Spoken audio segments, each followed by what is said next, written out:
To all those above me that watch over me, to all of you, my fave parapeeps on this side of the veil, welcome. This is the Paranormal Ministry.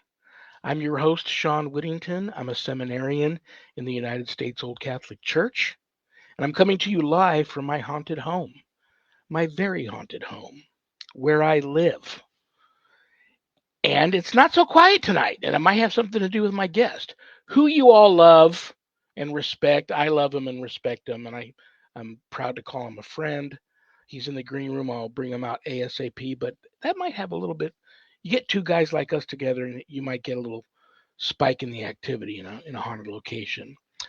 So, thank you also very much for tuning in and spending an hour out of your busy Monday evening with me and the rest of the Paranormal Ministry family and my guest. Let me check the prayer urn real quick.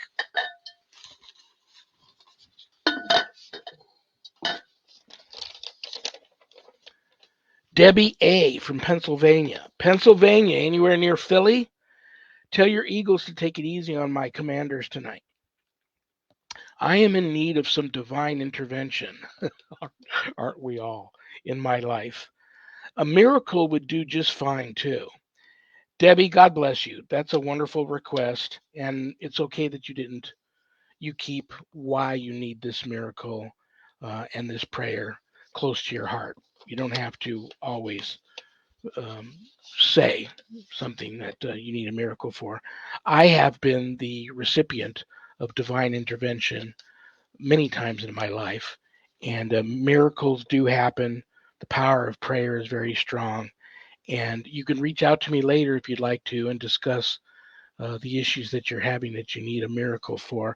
But yes, I would love to offer a prayer up to you, and I have a feeling I know who that's going to be with. An old friend of the family.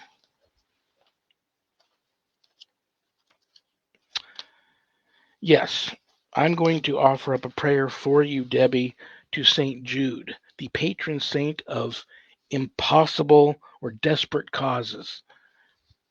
In the name of the Father, and of the Son, and the Holy Spirit, amen.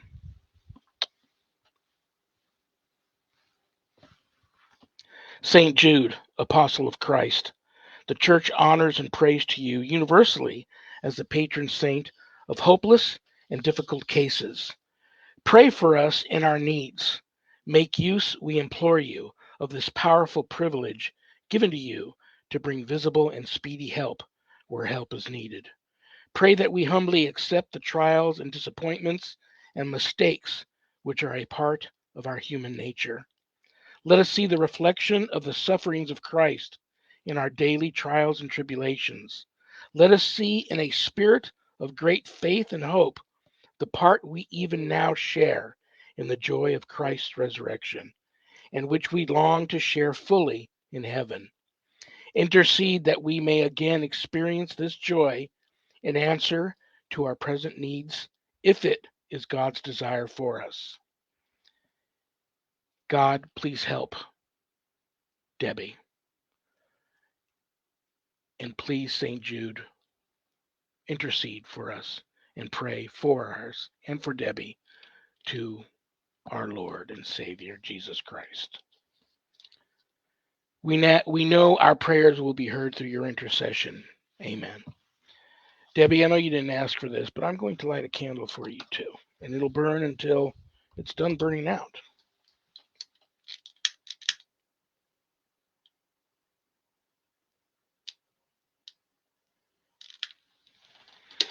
Debbie, may the Holy Spirit intervene and enter in your life and remain with you on your journey and on to the next. That candle will burn until it's done burning out, and I will take it after the show and put it in the room with all the other candles that are burning, Debbie. But you can reach out to me later if you'd like to. Let's check the Paranormal Ministry mailbag.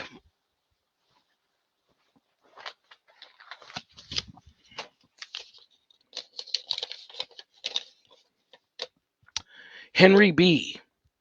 I often hear you mention state of grace before going on a case. What exactly do you mean? You're in Wyoming. Can't remember the last time I got somebody from Wyoming sent me a request. Henry, God bless you. Thank you for the request. You do hear me say that a lot. if you're Catholic, and Catholics would know what I mean, and many Christians will too, I usually only worry about that if I know I'm going to work a case where there's probably something of a very malevolent nature there, God forbid, demonic. Definitely, if I know it's the demonic, or if I'm going to be assisting in an exorcism or taking authority over an exorcism, I like to get into a state of grace, or as close to a state of grace as I can. What that entails for me is going to confession. I go to the closest Catholic church I can find to me that's open and taking confessions, reconciliation. I give confession, then I go to mass, and then I receive communion, the Holy Eucharist, and then I'm ready to go. And that's what I mean by state of grace. That's a great question. Thank you very much. All right. If there's anything you want to know about my wife and I and our ministry work, go to our website, www.ghost-b-gone.biz. And if you go there to visit, remember, my wife and I don't charge for our ministry work, helping people with their paranormal issues. So if you go there, brothers and sisters, I know times are tough. But if you're able to do so and you notice the donate button, click on it and send in the ministry in a small donation. I promise you it'll be appreciated from the bottom of our hearts. And trust me, we'll put it to good use. I'm also a certified spiritual advisor. If you're having issues of a spiritual nature, not attached to the paranormal, and you'd like to make an appointment to speak with me, you can do that there on the website. Don't leave the website without navigating over to the page called the WSE course/book. On that page, you'll find a lot of cool things to buy if you go for that sort of stuff. But scroll down a little further, you'll find my new haunted autobiography, God, Ghosts, and the Paranormal Ministry. And I quote, scariest book I ever published. That was Annette Munich, owner of Stellium Books, my publisher. But don't let that scare you away from purchasing a copy. If you haven't done your good deed for the day yet, part of the proceeds of every sale of every copy of my book goes to support stjude.org, St. Jude's Children's Research Hospital, Nevada, and the ASPCA. So you get to help some of the neediest children on the planet and the animals too. How cool is that? And it's a great time to get the book and get all caught up because God, Ghosts, and the Paranormal Ministry 2, Chronicles of an American Exorcist, my second book, is ready to come out. So this is a great time to get the first one. And I'm going to throw something else in there. I want you guys to take a look at this real quick. There's a picture of an entity that I captured here.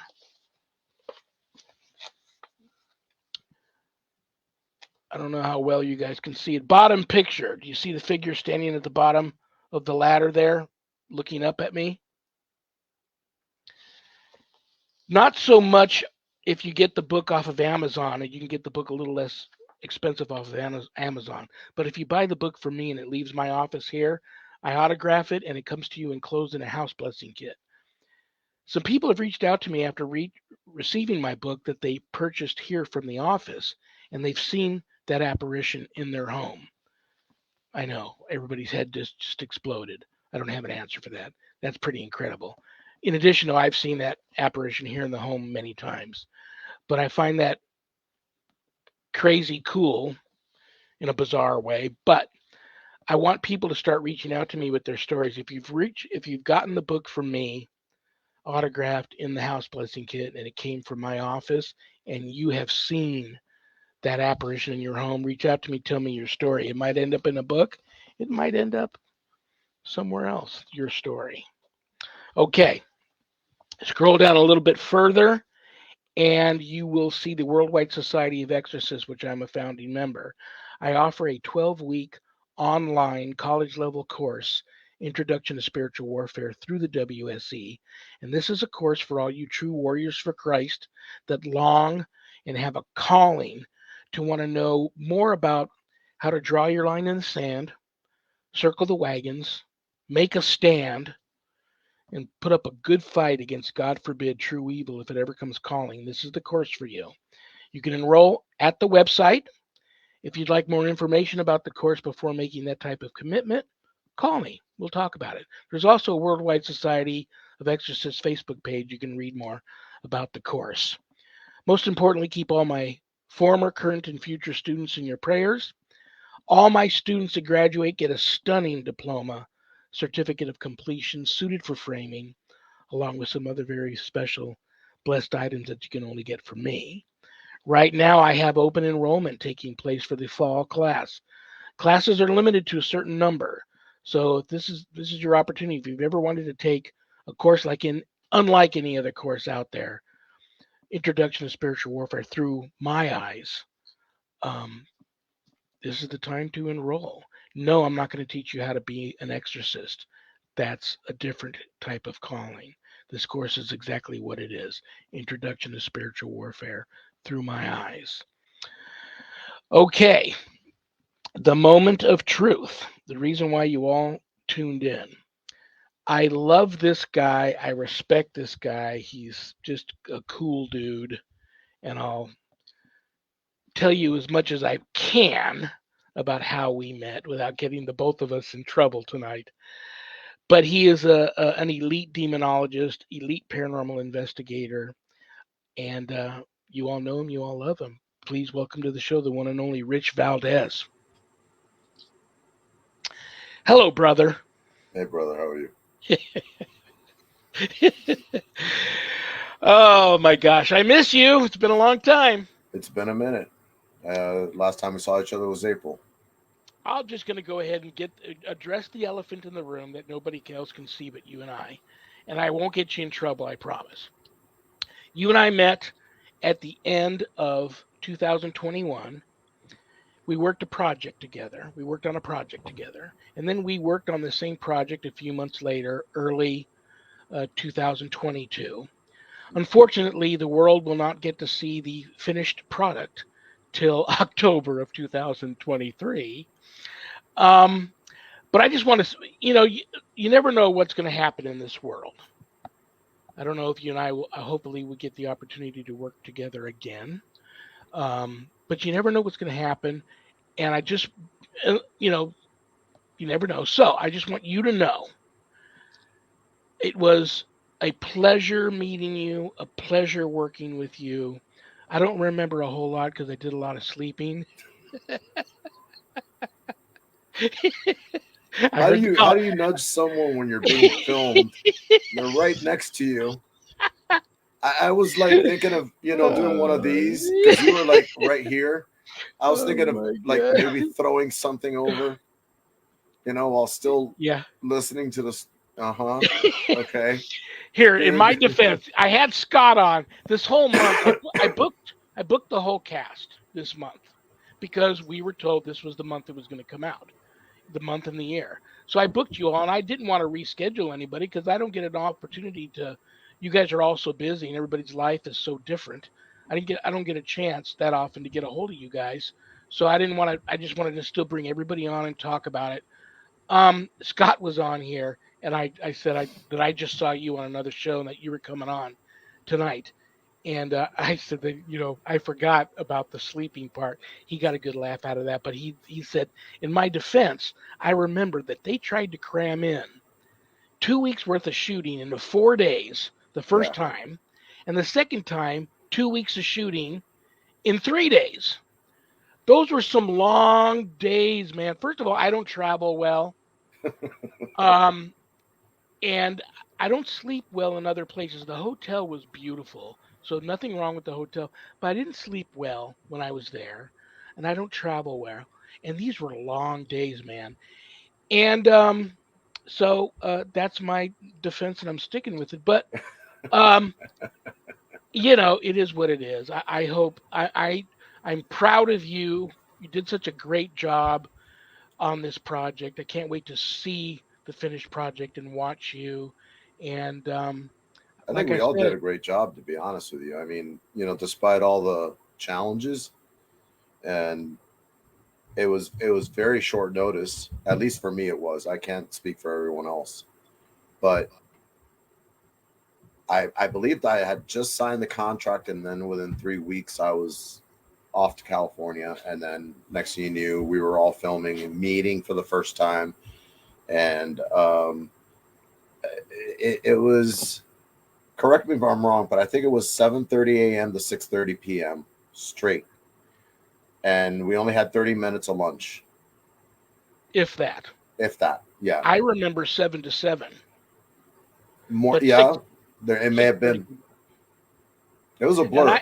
yeah. Um, what else do I want to say to you?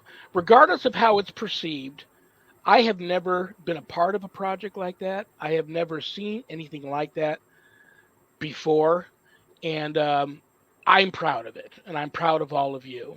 And so that's all. And we all put our literally blood, sweat, and tears into it. And so, and I know that that will jump off the screen to everybody. And I better be quiet before I Yeah, yeah, get us in trouble. But yeah, before I move on off to another elephant in the room, anything else you want to add to that? yeah. Quick shout out and prayer to Bishop James Long. I know he posted that he's going to have surgery of his Oh, gallbladder, I did not see that. Oh no. and yeah, and that's exactly why during the filming I had that really bad pain. That was my gallbladder. It was it was beginning to go through its death throes, and I had three gallbladder stones that were lodged inside the tube that goes into the pancreas. That's what caused so much pain. That's why I ended up having to go to the hospital. But I know the pain that he's going through right now. It's not pretty. Let me tell you, it feels like King Kong is doing this to your torso, and it's very very painful. So my prayers go out to Bishop James Long for sure. I did not know that. Probably because I didn't jump on here today until I was ready to come and meet you on do the episode of my show tonight. Wow. Yeah, I will definitely offer a prayer up for him tonight and to light a candle for him too. And it's funny you bring him up because that was the next elephant in the room I was going to address. I was stalking you this past week for stuff I could use on the show tonight and ask you about. And I see this picture of you and some other people. It looks like you're at an event or an investigation, but it was an interesting picture. And I'm looking at everybody because I'm really I'm nosy and I'm a stalker. So I'm looking at this picture and like, where do I know that guy from? I'm looking and I'm looking and I'm looking, and then it hits me and go, oh wow, that's Bishop Long standing next to you. He doesn't look anything like that now. No, I mean, he's like and lost one complete adult human being. yeah, and last pick I saw, he looks like he's like maybe in his low 200s.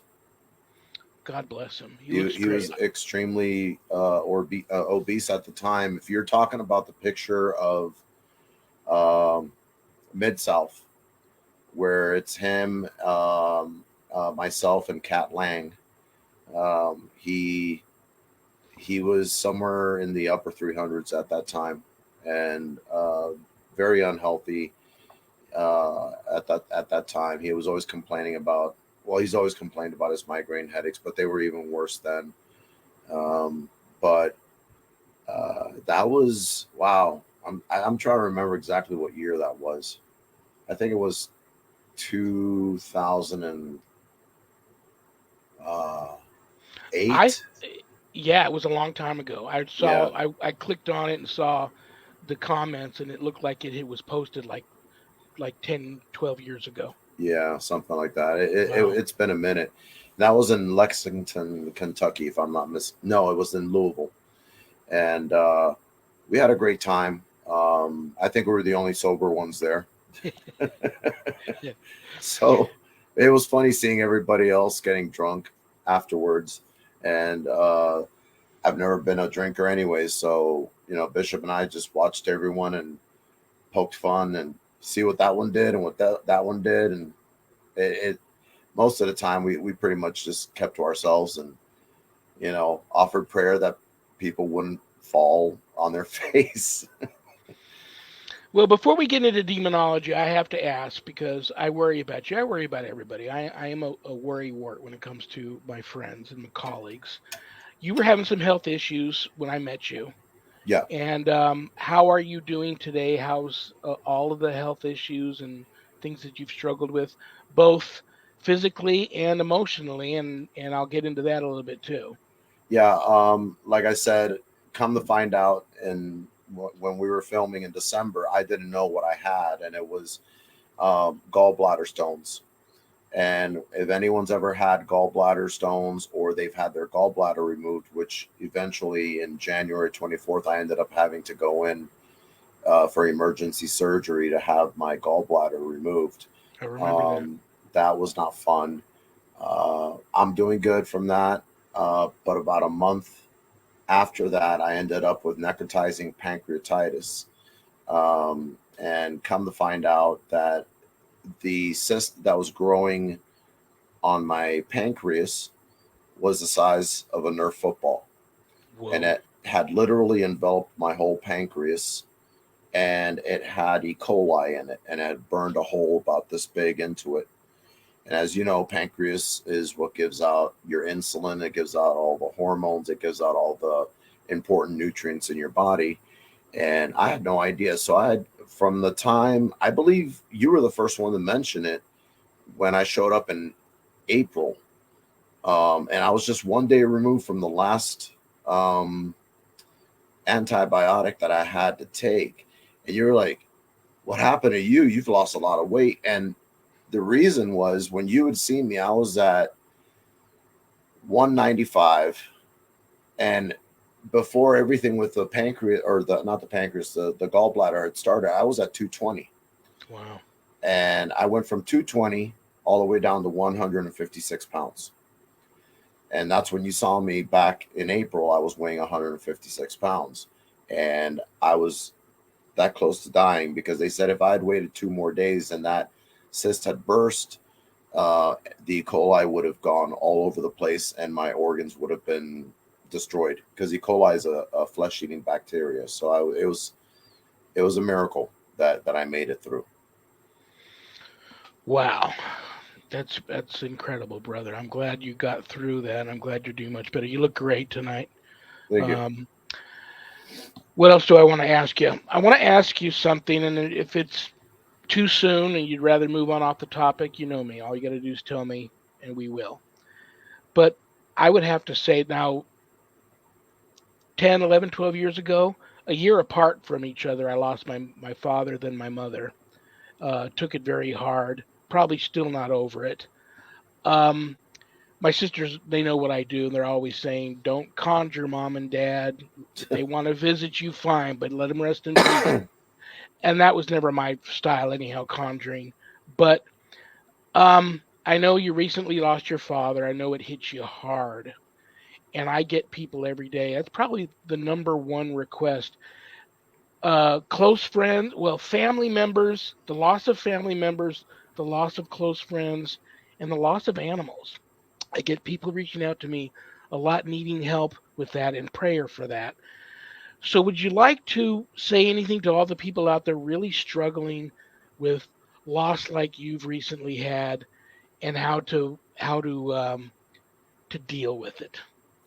It, it's different when you lose a grandparent, but when you lose a parent, because from childhood you're already being um, prepared by your parents.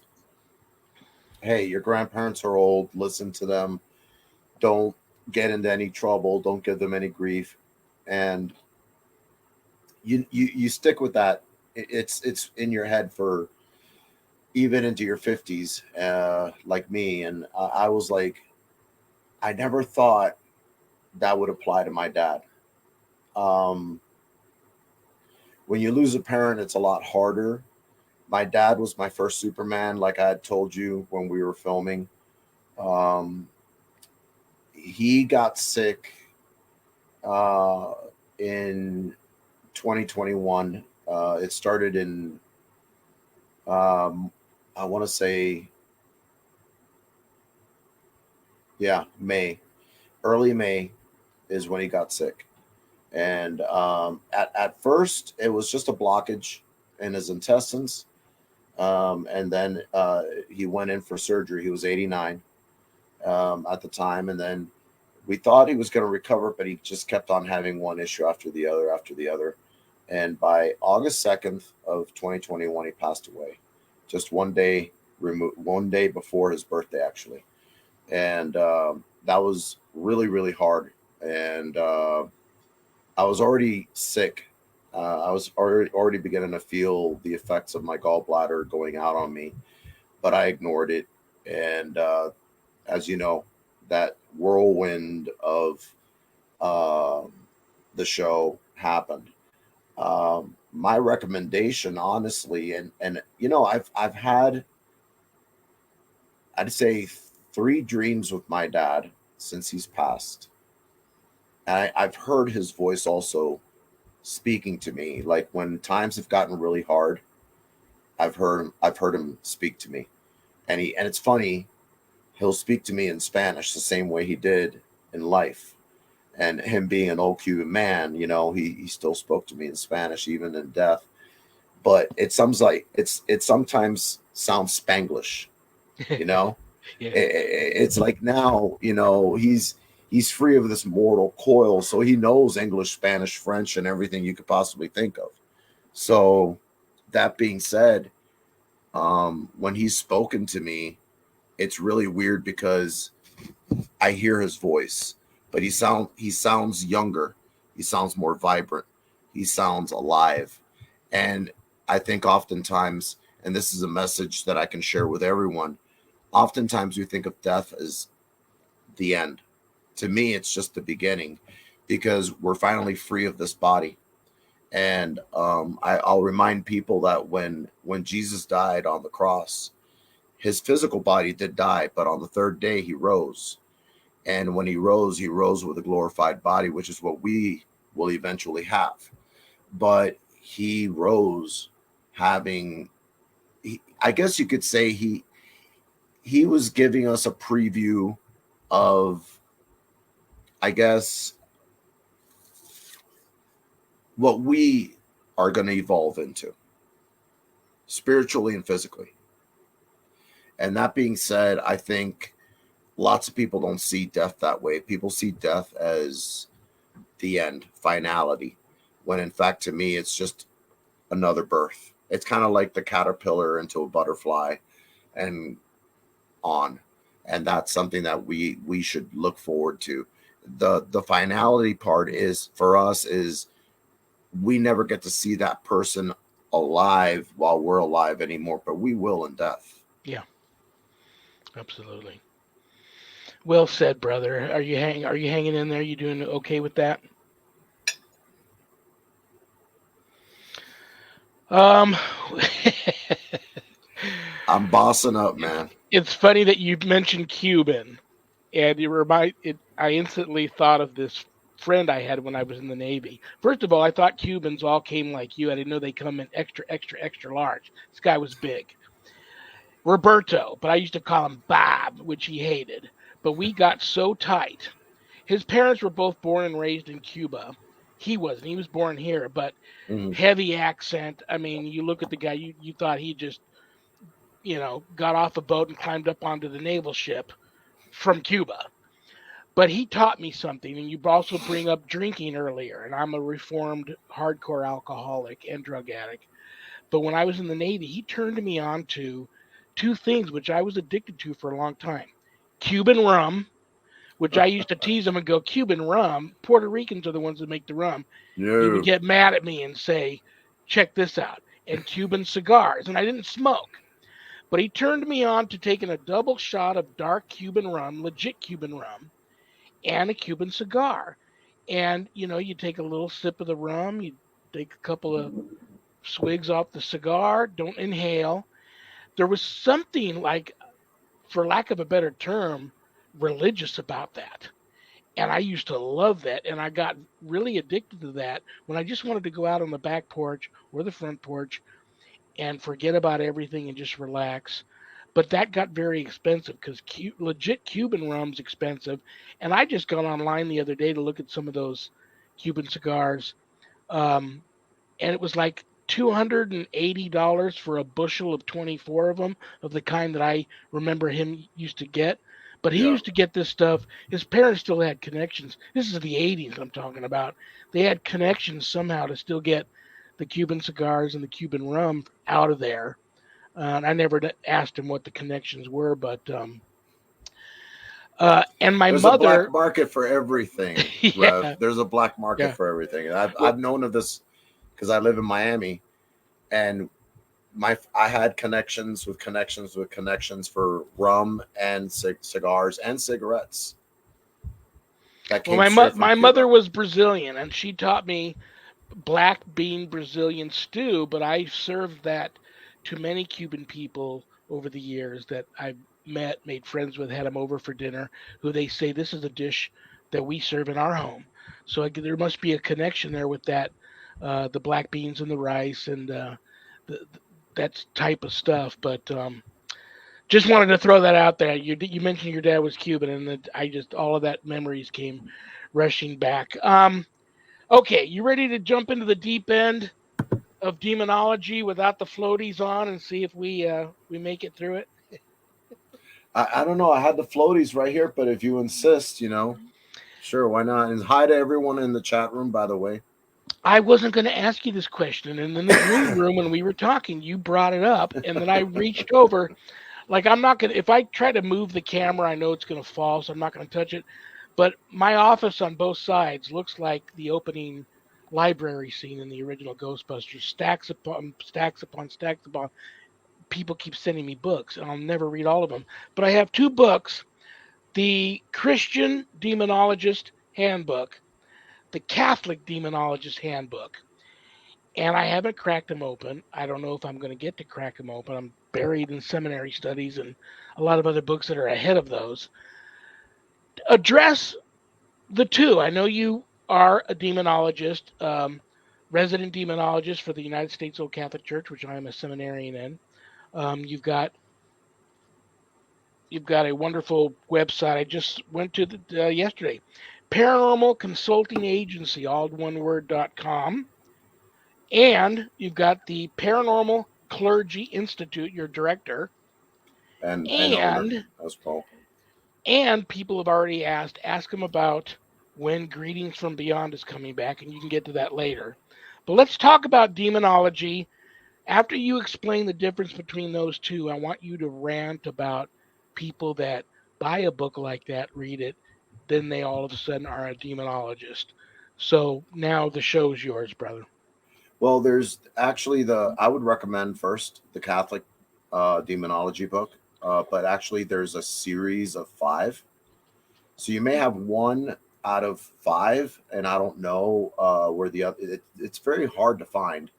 It's either five or four of them, and I myself have been trying to get those hardbacks for a long time, but it's hard to find a seller, and it literally has all the names of all the demons, what they do, what they specialize in, and everything. I believe it came out 1961, all of them, and I have yet to find the real deal. And I know what to look for because I've been looking that up since you know 1988. Here, And I want to ask you something real quick before you yeah, continue on. We used to, when we were on the set, we talked about how we weren't going to mention any names and talk about any demons. yeah, right. Uh, We can't. Now, also, is there any precautions if anybody gets their hands on books like this? Do you recommend any precautions in just reading the names? I always recommend, and this is something that not too many people understand, but I even recommend individuals that are investigating to actually do a little prayer before going over EVPs. So even more so for people reading a book that has the names of demons, because and it's a prayer for protection against any kind of backlash that you could possibly get. Because just even thinking of the name can actually do damage. So imagine saying it out loud. But there have been many situations where I've had cases where even myself, and I forgot to pray, because I was distracted or whatnot, and start listening to EVPs for investigations, and then something comes through, and it's demonic, and it does affect you. Not too many people take that under consideration. People will say, "Well, I'll always ask for white light," which is fine, to each their own. But I just ask for the protection of God, of Jesus Christ, and I ask for the blood of Christ upon me, body, spirit, and soul. And then I go ahead and do what I'm going to do, because how do we battle against things we cannot see. So naturally, you're going to have to prepare yourself accordingly. And that's something that a lot of people won't take under consideration. But studying uh, these books, I've always had to prepare myself accordingly. And it's just not books on demons. You also have to study up on books on angels, because there's a lot of angels that a lot of people don't understand. The names that we get demonically, don't think it's Beelzebub. I just said something there, but it's just not that. It's those names, angelic names, transferred over. You know, they just because they fell or chose to come down, just like in the book. I don't know if you've ever read it, but in the book of Enoch, the Watchers, when they came down, they weren't tossed down. They actually willingly came down and took upon them human wives. And that in itself is, I wouldn't call that a fall, but they did come down. And in fact, a lot of people don't understand that those names are also dangerous, Yeah. and they're chained up as we speak. So there's a lot of philosophy out there. There's a lot of revelations that have been given to us over the years when it comes to different, you know, um, demons, different angels, different situations. We have to be aware of every single one of them, and also know that in a name there is power. If the name of Christ actually gives that much power, imagine the name of anything that fell that day. Yeah. So that does have power. Excellent, excellent advice. So read the Catholic Demonologist Handbook first. It'd be interesting if I finally get to the books. It'll be interesting to see, to compare the two, and how the Catholic difference from the Christian. There's got to be a lot of similarities too, but there must be some differences. Oh So yeah. I'm gonna find that very interesting. Um, you have a family. I have a family too, and my family has members in my family have suffered greatly because of what I do, and that's why I try now to do what I do on my own. I know it's not advisable. Well, right now that I'm in the seminary, I decided I have represent the church, and I've just really not only have cases dropped off, and I think that's somebody working overtime to free me up for my studies. But even when they do come to me now, I do a little bit of counseling, but then I get that case to the right people, because I know I'm waiting for the time to come where I get, God willing, I make it to the priesthood, and Bishop Long, lays hands on me, and I get my apostolic succession, and he gives me my holy orders. Hopefully, those orders will continue to do the type of fighting and battling against the dark that I've been doing, and then I'll continue on.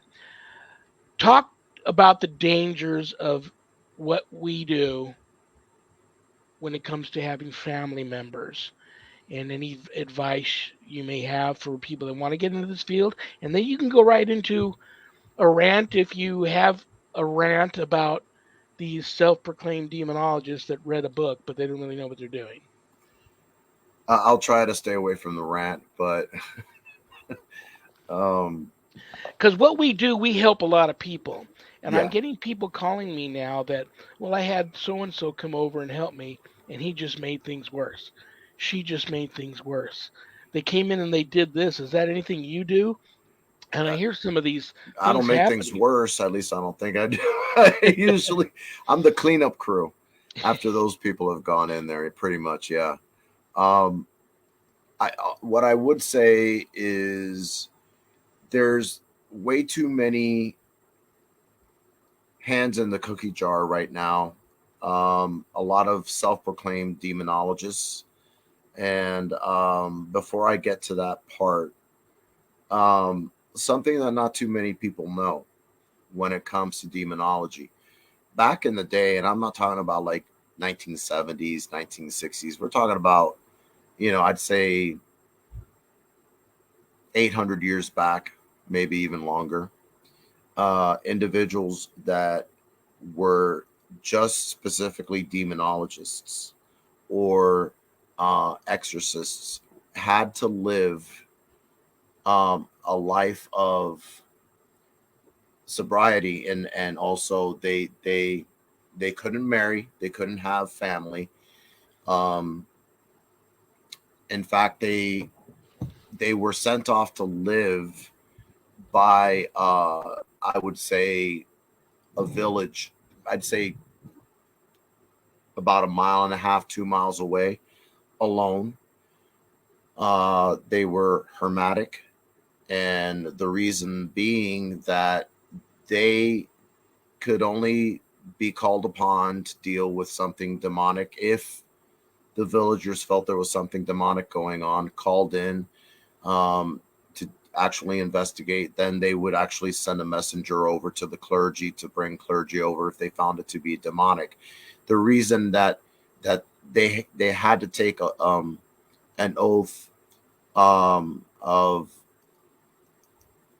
not, the name escapes me right now, or the title, well, where they couldn't marry.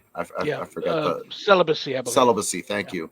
An oath of celibacy is because it was believed that if those individuals that came in contact with demonic entities all the time were to marry and have children, the first ones that would be attacked would be their family and their children. And that's usually how demonic entities attack. They will attack the ones you, the demonologist or the exorcist, love the most before they attack you.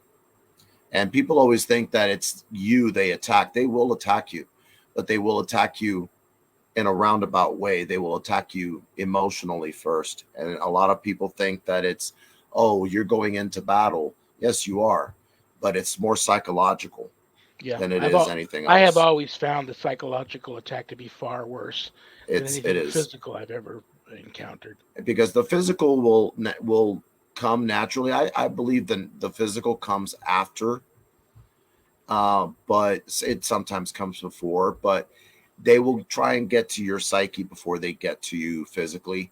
And in fact, that this weekend I was supposed to have a consultation, and ironically, the lady canceled out at the last minute, and she says she had COVID. But there was an attempt or two during the week, and where, and this is something that I even had to check out with Bishop James Long, just to make sure. I told him, look, I've gone through this many times over the years. How about you?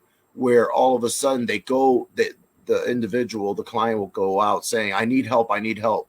And the moment they hear you're a demonologist and you're the real deal, and like a day or two later, they're like, hey, I think it's gone. I feel great. And it's like, it's not the person, it's what's with that person that doesn't want you coming with what you're going to bring with you. And I told that to Jen, and Jen was like, you think that's what it is? I'm like, yeah, I know that's what it is. This is pretty much I'm used to it by now. I've gone through this 35 years. I know what to look for. And she's like, we'll see about that.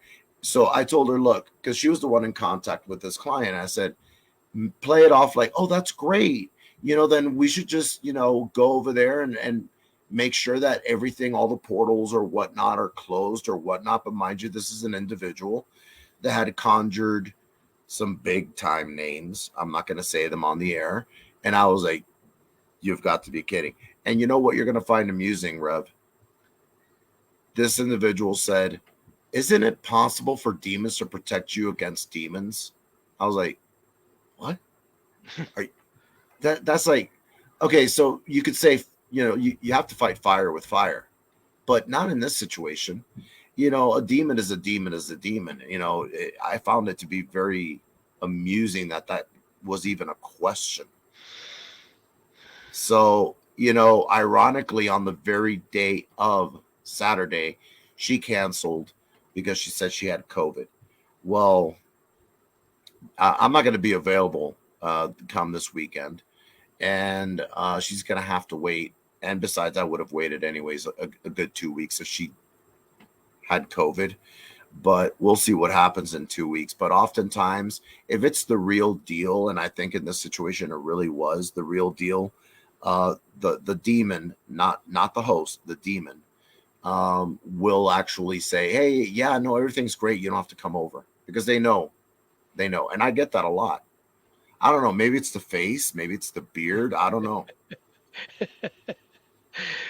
uh, yeah, it's just it's craziness out there, and the world is such a dark. You know what? I there's plenty of light out there if you take the time to open the blinds at the right time and let it in. But there's so much darkness right now. So I just it. But yeah, I'm noticing more and more of these self-proclaimed demonologists Oh and yeah, that was the deliverance second part. ministers. Yeah. Yeah, there's in all actuality, I found this to be rather amusing. Um, there was an attempt at my title in the USOCC by another demonologist, so-called demonologist, and I was actually amused by it because I know this individual, and this individual is in it just for the fame. And I was like, by now you should know I'm not in this for the fame. And very few people at best, like it was actually addressed last week Friday, really know about me. Um, I'm more word of mouth than anything else, and my reputation precedes me. So that's why I get called in on cases. And I know that after the show is released, that's not going to be the case because I have a feeling the show is actually going to take off like wildfire. But I've never done it for fame. I've done it because it's a calling. This individual that attempted to take my title um, was actually, excuse me, um, when I was informed of this, I was actually amused because it's someone that I actually have met before. It's someone that I've known and I know of and has he's considered, I guess, the baby face of demonology, but that's about it. Oh. Oh. And I was amused when I I think I know. heard. I think I know who you're talking about. Yeah, and I'm not going to go on the air and say who it Yeah. is, but this guy to me is as fake as a $3 bill. And I I tried warning certain individuals about him, but they ended up having to learn the hard way. And let's just say that once they learned the hard way, now that they know, it's kind of hard to turn back. So I was like, I can't believe that actually happened, really, honestly. And I was like, you're kidding, right? And they weren't kidding. So I was like, well, that just means I'm doing my job well. Absolutely. Absolutely. Brother, there's no replacing you. You're a one of a kind. If anyone ever does, I hope it's someone that's uh, known me for years. So I just think what would be really cool. It would be cool if all of us that were involved in this project lived closer together, and we actually were able to work uh, some cases together. That would be awesome because it's pretty amazing how much how well and how quickly we gelled into what seemed to be just like a well-oiled machine. Like we had always known each other, and we had always been doing that together. That's what I birds of a found feather flock very yeah. together. That's what I found very cool about that Well, technically, experience. right now, I mean, me being in Utah, you're only what 5 hours away. Yeah, you're in the cold now. You are in the Yeah. cold now, but you're down in the basement with the heater, so you're in an oven. But Well, I actually asked for the heater to be turned off because I was actually beginning to cook up like a Thanksgiving dinner, and last I checked, Thanksgiving ain't till next week. So, you know, uh, let's talk real quick. I got about 5 minutes left before I got to kick you out of here. all I'll right, try to get to a couple of. I got a couple of questions that came in from friends, family, fans of yours, followers of yours. But let's talk about real quick the if you're going to do this, what we do. Obviously, people. There's two reasons why people do this. People do this like you and I that are called to it. Then there's people that do it because they think they have an ulterior motive. But regardless of what side of the fence you're on and what your motivation and passion is, um, what precautions if you have a family, wife, children? My wife, she's a survivor of about as an extreme demonic attack as you can have. She's older than me, but was the healthiest person on the planet. Didn't drink, didn't smoke, and this attack left her with three very rare forms of cancer. She wasn't expected to survive, and thank you, Jesus, she's still with us after many, many treatments of radiation and chemo and half a dozen or so surgeries. And me going at 3 o'clock in the morning one night to an all night prayer chapel and crawling on my hands and knees to the altar and begging for God to spare her life. Um, so it's something you really have to be careful with, and almost have to be something that you have to sit down with your family members and say, listen, I feel like I'm being called to this, and they've got to be on the same page, and they've got to know how to protect themselves and how to be careful also. yeah. And so that's what I will throw to you now. If you have any advice for those that are coming into this for all the wrong reasons and have a family in tow. Make sure it's a calling. If it's not a calling, don't get in. It took me years to realize that it was a calling, and I tried to stay away from this even through proper training. And the more I tried to get away from it, the more it drew me in. And that's when I realized I had a pastor talk to me, and he said, "Son, let me tell you something. There's really nothing you could do. Once you've been called to it, you have to prepare accordingly. But you have to prepare your family. You have to sit them down. You have to tell them, look, this is how it's going to be from here on out. Please understand this is my calling. I apologize in advance, but you guys are going to be targeted first, and then I'll be targeted next." Um, with that said, every night, without fail, I always pray for my family first. I pray for their protection. I call down the blood of Christ to cover them, body, spirit, and soul. I ask for warrior angels to hedge around them all day into the night for the next day. And I also ask for the power of Christ to actually go against any deceiving spirits of the air, principalities, demonic entities that may try to veer them off path or speak lies into their subconscious mind, and to keep them safe and healthy. And then I pray for myself because I know they're going to attack them first, and then they're going to attack me. And that's how they get to me, by attacking those I love. That gets to me. That weakens me. It actually gets me to the point to where I'm in a vulnerable state, and that's exactly where a demonic spirit is going to want to have me in a vulnerable state, because then they can take advantage. But that's when you have to fight even harder. In the 30 seconds I got left with you, people want to know.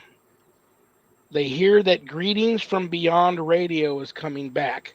They would like to know the status of that. I'm going to make an attempt to contact the producer for Greetings from Beyond Radio. I mean, granted, it's my show, but this week and start setting up a date. It's going to have a co-host this time. Before it used to be just me. I'm going to have a co-host. Her name is Vicky Lynn Burnett, Oh, a cool. longtime friend of mine. And I thought ahead of time because figuring that we were going to have the show out by this time, not Greetings, but the other one that we can't talk about, the elephant in the room. I thought of, you know, having a co-host to take over the reins whenever I couldn't. If I was out of Absolutely. town, if all of us happened to be at a convention, or we were filming another show or something like that, I wanted to make sure that I had a co-host that could actually take over. But it should. I'm planning for it to come out late November, early December. Very cool.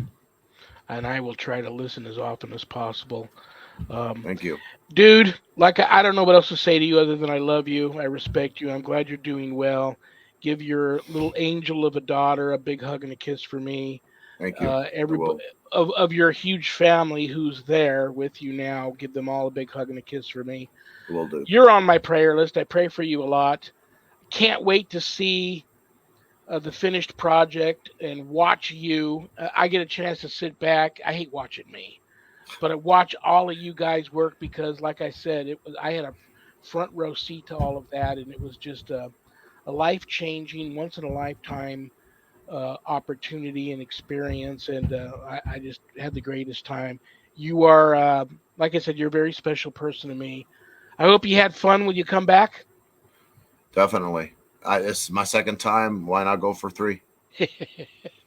I'll throw you some dates after the first of the year. I know you're a busy person. I know you got your other show coming up. Have a Thank you so much. Have a great remainder of your Monday evening. God bless you, and I'll talk to you soon. Thank you. Take care, brother. Good night, brother. Uh, be careful out there, guys. The devil is very real. Demons are very real. USOCC.org. USOCC.org. Go there. Get the link to night prayer, which is Monday through Friday, every weeknight at 7 p.m. Pacific. Also, there's a link there for the Bible study with Bishop James Long, Wednesday afternoons and Sunday afternoons at 5 p.m. Pacific. Don't know what the status of those will be right now with Bishop Long being under the weather and maybe having to go into the hospital. Let's keep him in our prayers. But that's very cool. Go to communitypayitforward.us. Communitypayitforward.us. Give to the hurricane relief. And there's a lot of other cool things there that you could probably donate stuff to also. So go there. I want to thank my co-producers, Zach and Adrian Clayton, for co-producing my show. I couldn't do it without them because I'm extremely computer illiterate. Thank you to Things Network. Thank you to Temple of Phoenix Rising Entertainment. Thank you to Skeleton Key Network.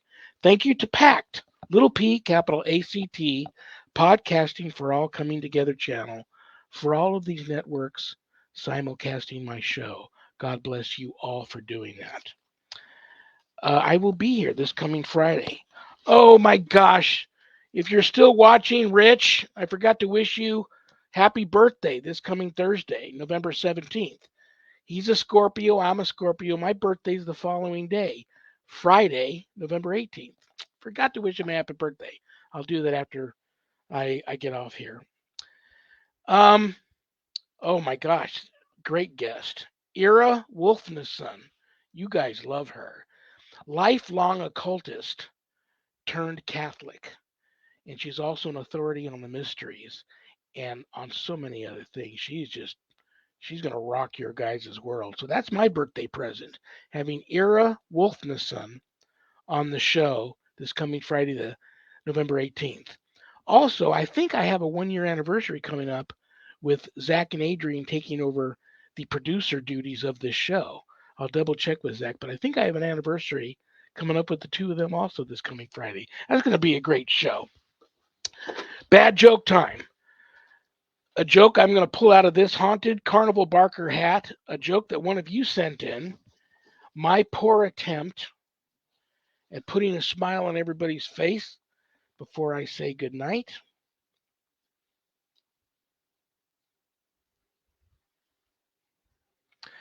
What do you call a boomerang that doesn't come back? A stick. Good night, Danny. Good night, Jack. Good night, Dog. Good night, Harold. Rest in peace. Good night, Ernie. Good night, Bill. Good night, Dan. Good night, all of you. I love you all. You're all on the prayer list. God bless. Peace.